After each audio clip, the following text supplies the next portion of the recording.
Welcome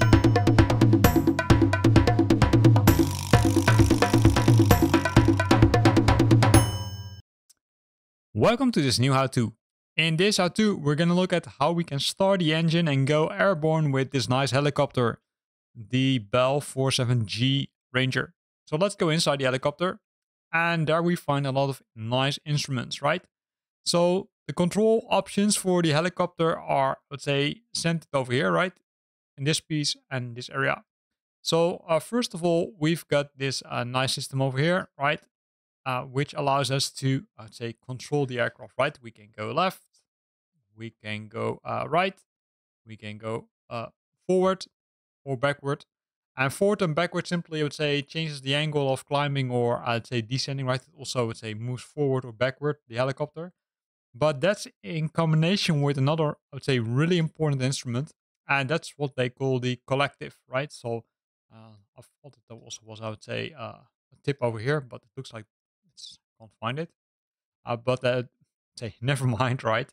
For those who are interested in how that let's say item is called, it's called a cyclic. So forgot the name.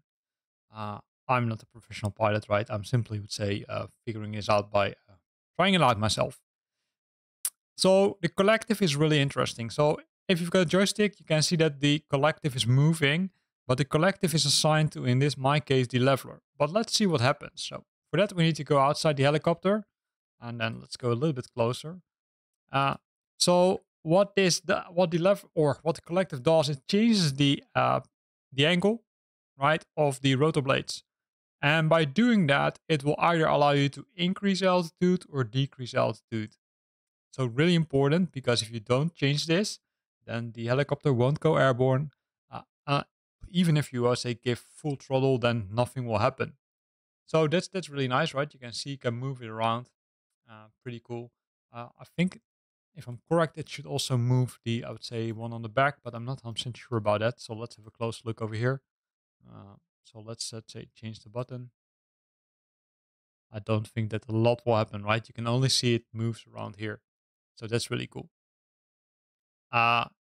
As you can see, right, we're still good. We can change the collective. So we're pressing the collective now to 0. It's over here. But you can also see the throttle over here. And that's where something important comes into, because if you're using a joystick, it could be that you need to make some changes to make sure that you can change the throttle. Because as you can see, if you're moving the collective, nothing will happen with the throttle.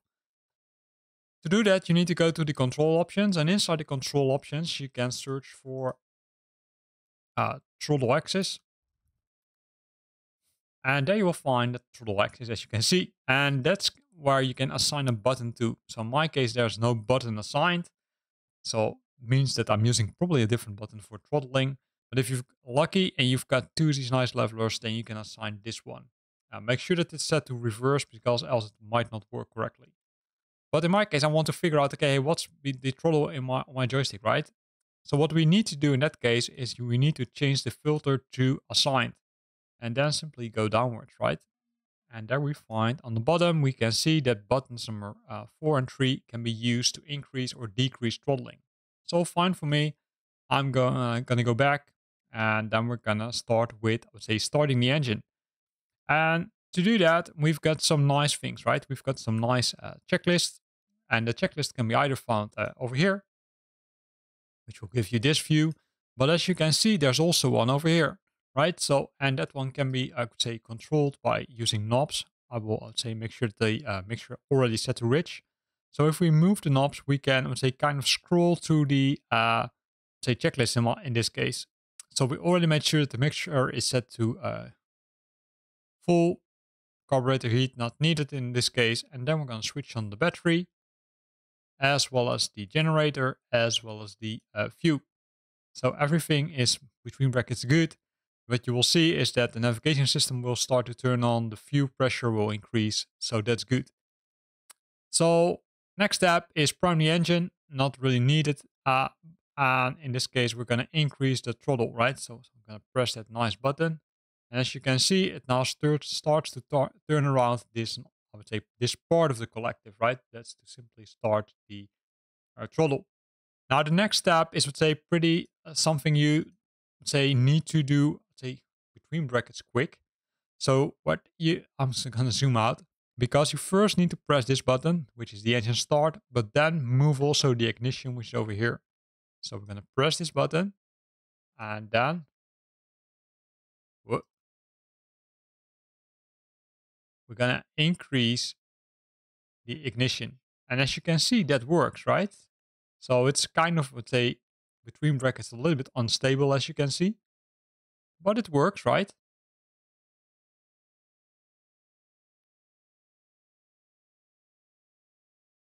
So what happens if you switch this one off? Well, I will show you. It will simply shut down the engine. So make sure that you press this button and then switch the ignition to both. Else the engine will simply stop again. So once this is running, we can continue with the checklist, right? So let's do that. So the engine, if set to idle, which we're going to do now, it will, we need to check the oil pressure, and the oil pressure can be found over here. We need to make sure that the engine or increase the throttle up to 17,800 RPM. Don't be too enthusiastic by pressing those buttons, right? If you've got the same buttons assigned as I did, because I would say, by assigning it to buttons, it's kind of harder to, say, control the throttle, of course, when assigning it to a leveler, which is much easier. So in my case, I'm going to press again. But I need to watch out because if I simply press it too much, then weird things will start to happen. But as you can see, it slowly climbs. Still okay, right?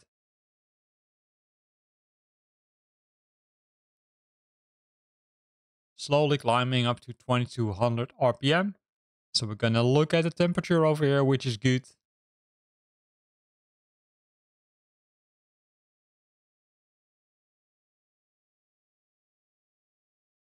I'm going to increase the throttle even further. And then you can see that it directly also goes almost full speed. But that's also where we're going to do the magneto check, right? And the magneto check, you can do it over here. So you can press it once back, then it will turn off one of the ignitions. It will still run. The other one also still run. That's just to make sure that both are working correctly. And then we're going to change it back to both again. And that's good. Now, of course, you can already, I would say, hear the engine spinning, right? You can even see, I would say, that it's, I would say, some sand or something. This looks like.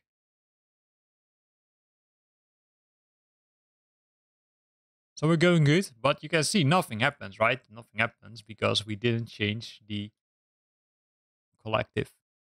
And that's really important, right? So let's assume that we've got, say, clearance. And then it says, okay, hey, what you need to do is increase the collective and then, let's say, press the cyclic forward. So let's do it, right?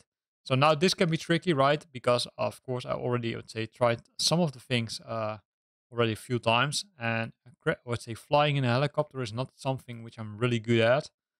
So excuse me if something goes wrong. So let's go inside again. Well, pressing the wrong buttons. Uh, so here we are. Let's see. Should we go a little bit more forward? That's good. So slowly pushing the button. Show you slowly increasing the collective.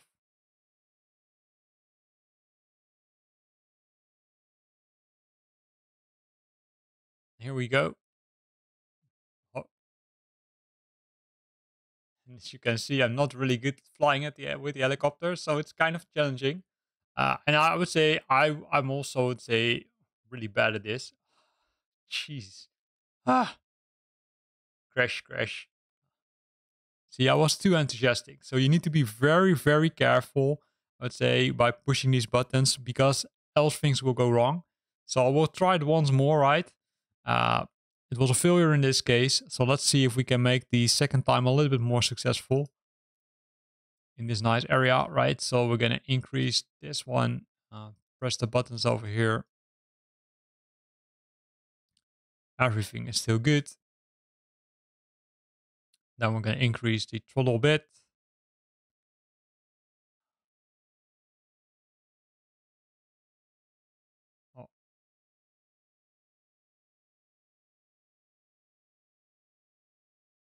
So everything is going good. You can switch on the beacon lights, right?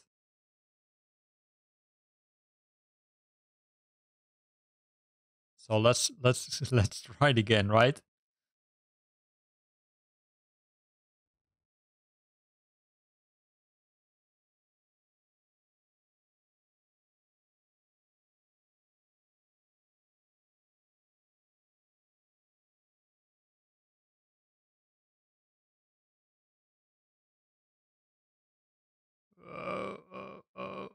Oh, no, no, no, it doesn't go good. Ah, see, I need to practice a lot more, right? Because you can see that it was still going wrong, right? So just for this video, I'm gonna try it once more because I'm now, let's say, getting frustrated, right? Why doesn't it work as expected? So let's see if we can, let's say, kind of do it a little bit better. But as you can see, it's not that easy to fly with a helicopter. Likely once it's airborne, it's a lot easier. But for now, it's, let's say, pretty hard. So if you get some tips from me how to do it better, then let me know because I'm really curious about what I'm, I would say, between brackets doing wrong. So I'm gonna increase the throttle, push the button over here. Oh, so here we are.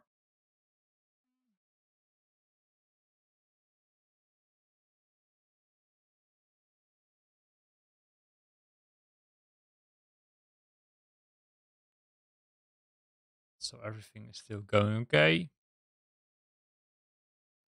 And you see, if you don't do anything with the collective, nothing will happen, right? So that's pretty interesting. So maybe I should push the collective a little bit softer. Maybe pushing it too aggressive, right?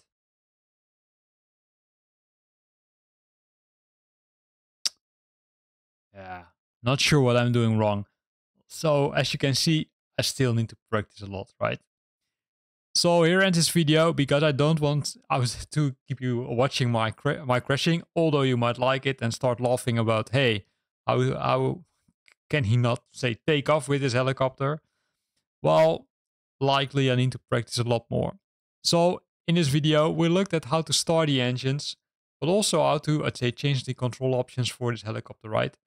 Uh, so I hope you liked it. If you liked it, then consider to use the like button. If you got questions or comments, then feel free to post them in the comment box below, especially if you got some hints or tips what I can do to improve and, say, prevent me from crashing like this.